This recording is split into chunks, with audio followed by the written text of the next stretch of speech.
همونطور که میبینید در خدمت جناب آقای مهندس قادری مدیر کل راهداری و حمل و نقل جاده‌ای جنوب استان هستیم و در دفتر پایگاه اطلاع رسانی میارجل و استدیوی برنامه در شهر بنا به مطالبه و خواست شما مردم عزیز و فهیم جنوب استان حاضر شدن و انشالله پاسخگوی سوالات ارسالی شما به سامانه پیامکی برنامه در شهر خواهند بود. منم عرض سلام و ادب و احترام دارم خدمت شما آقای جلالزاده و بینندگان محترم شما میارجل و خیلی خوشحالم امروز در کنار شما هستم بتونم پاسخگوی مسائل و مشکلات راهداری و حمل و نقل جاده جنوب استان باشم. شما باشم آقای مهندس، یکی از سوالاتی که سالهاست در ذهن مردم این منطقه و این سامان هم میپیچه و مطالبه جدی و مهمی بود که در سامانه پیامکی برای ما به هر حال ارسال کردن، بحث روشنایی بزرگراه ایران شهر بنپور بود، بزرگراه شهید ولی فتح مرادی که به هر حال با توجه به اینکه به نام شهید هم مزین هستش سالهاست فاقد روشنایی و به هر حال اتفاقات تلخی هم در این بزرگراه بارها شاهد بودیم. عزیزانی رو به هر حال در تصادفایی که مسببش همین عدم روشنایی بود از دست دادیم. چرا هیچ وقت اقدامی نشد؟ اصلا در چه مرحله‌ای هست؟ اگر امکانش هست رو به دوربین توضیح بدید.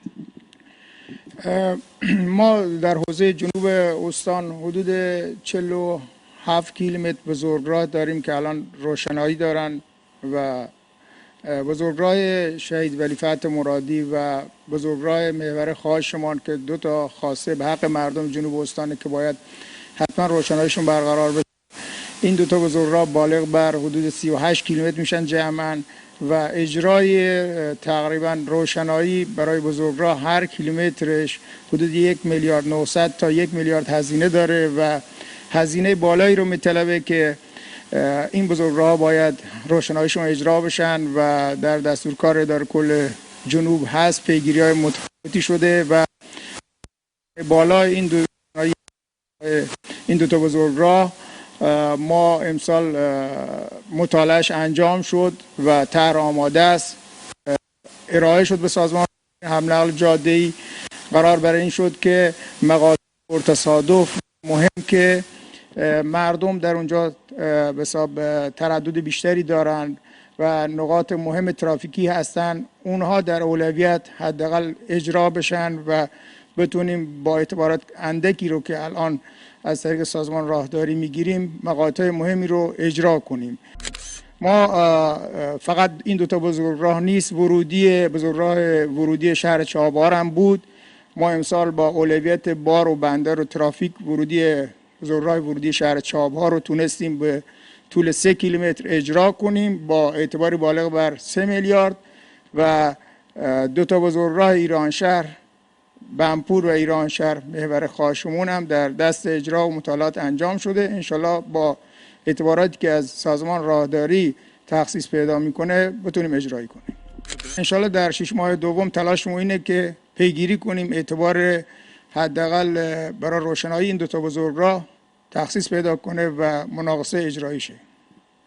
یعنی در همین 1400 دیگه اجراییش هم یعنی عملیات اجراییش هم انجام خواهد شد دیگه؟ در صورت تخصیص اعتبار قطعا اجرایی خواهد شد. خیلی خوب، ممنونیم از شما آقای مهندس. به هر حال این مطالبه خیلی از مردم بود و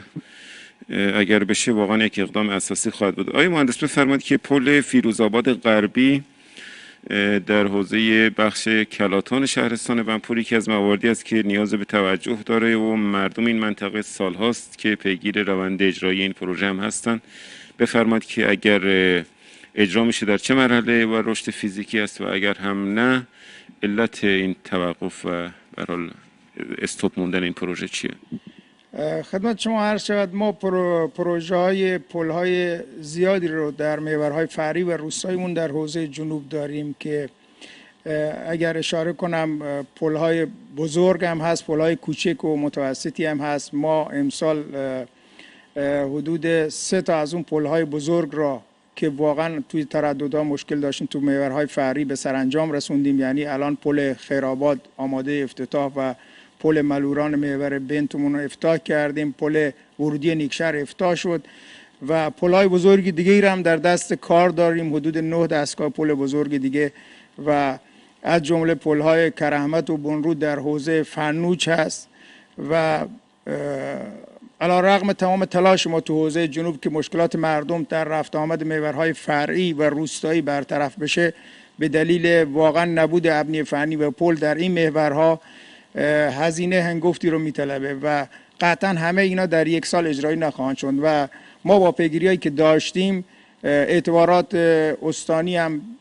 مصوباتی در شهرستان داشتیم، در شهرستان بنپور هم مصوباتی بود که امسال حداقل بتونیم این پلی که شما هم اشاره کردیم کار مطالعاتیش انجام بدیم و بتونیم در دستور کارمون قرار بدیم. آسفالت معابر روستایی جزء اختیارات راهداری شماست دیگه؟ بله، ما راههای روستایی و راههای فرعی در اختیارات اداره کل راهداری حمل نقل جاده جنوبی و نگهداری راههای اصلیمون جزء وظایف اصلی راهداری حمل نقل جاده است که آسفالت راههای روستایی را ما سال گذشته، من اشاره اگه داشته باشم با توجه به شاخصهای راه روستایی حوزه جنوب، ما در راه روستایی بالغ بر 3100 کیلومتر راه روستایی آسفالته داریم، حدود 8600 کیلومتر راه روستایی داریم که آسفالت نشده است و با بررسی که مقایسه‌ای بشه با شاخص راه روستایی کشور، برخورداری از راه آسفالته در کشور حدود 56% شاخص در کشور و ما حدود 31% هستیم و این اختلاف شاخص ما رو میطلبه باید واقعا تلاش و فعالیت مضاعفی داشته باشیم، یعنی بالغ بر 1400-500 کیلومتر راه باید آسفالت کنیم تو در راه روستاییمون که به شاخص کشوری نزدیک بشیم و با تلاشی که همکاران من داشتن در سال 99 تا الان بالغ بر 147 کیلومتر راه روستایی رو تونستیم آسفالت کنیم. خیلی خوب، متشکرم آقای مهندس. جاده های روستایی شهرستان بنپور نیاز شدید به آسفالت و روکش دارن. مثلا من مثال میزنم جاده ورودی خیرآباد به شهر بنپور، جاده ورودی روستای دهمیر به شهر بنپور، اینها شدت آزاردهنده است های مهندس و واقعا آدم بعضی از راننده ها که ما یه پیام داشتیم که آقا پول جلوبندی ماشین های ما رو از آقای مهندس قادری بگیرید و گفتم که اگر از خودم رو گرفتم مال شما رو حتما میگیرم. یه همچین متاسفانه کیفیت های خیلی نامطلوبی داره. چرا اینها اصلا رسیدگی نمیشه؟ من تشکر میکنم از نگاه شما و واقعا ما اشاره کردم کارمون به دو بخش تقسیم میشه. من هم وظیفه نگهداری راه رو دارم، هم وظیفه ساخت راه روستایی رو دارم. مطالبی که اشاره کردم تو ساخت روستایی و راه روستایی و پایین بودن ما از شاخصهای کشوری خدمت حضرت عالی، از اون طرف هم باید یه نیم نگاهی داشته باشم به نگهداری وضعیت محورهای موجودمون. آسفالتایی که از قبل انجام شده و ترددی که مردم داشتن و گلایه‌مندی مردم، ما تو این حوزه راهداری با اعتباراتی که خود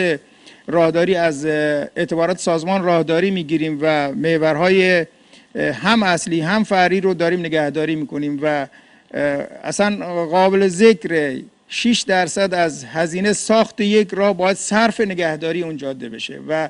حتما نگهداری جاده ها در اولویت کاری ماست و با برنامه‌ریزی که توسط تیم راهداری ما و همکاران من شده است در محورهای متفاوت، هم روستایی و هم محورهای فرعی و اصلی،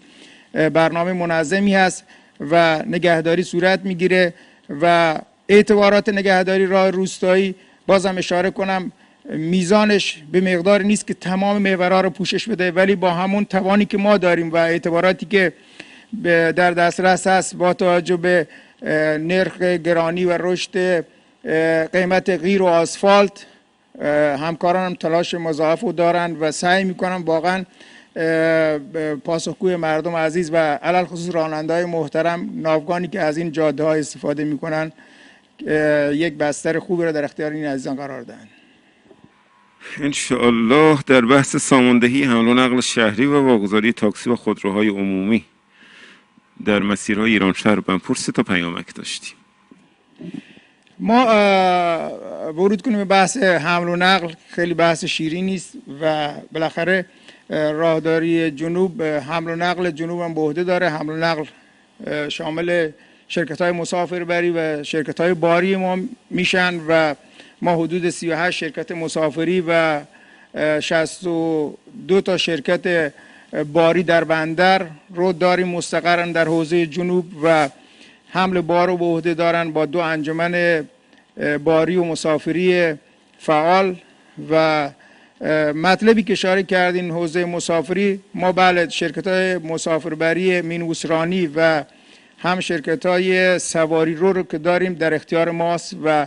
به مطلب خیلی دقیق رو اشاره کردن. ناوگان باری و مسافری ما معمولا عمر بالایی رو دارن، فرسودگی ناوگان راننده رو خسته کرده و قطعا اینا باید جایگزین بشن و ما الان سن ناوگان اتوبوسیمون حدود 12-13 ساله و ناوگان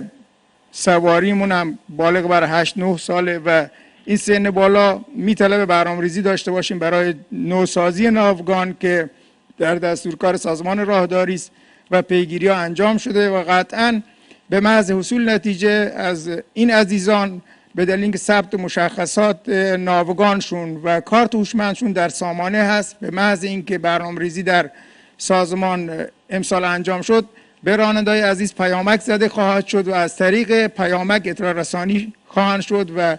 حتما برای نوسازی ناوگانشون اقدام خواهد شد.